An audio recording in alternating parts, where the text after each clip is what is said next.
Alright guys, this is the 2018 Terrain, and this has a little bit of the old school style you remember from my old job. Well, first of all,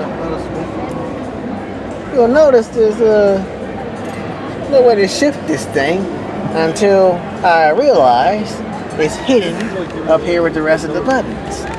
Here you have park and reverse, neutral, drive. No, you can shift it there. That's a weird ass setup. I guess Terrain made it a little worse. Not really interested in this thing no more.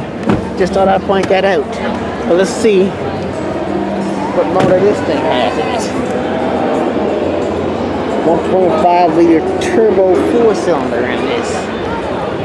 And it probably has that stupid CVT transmission in it as well.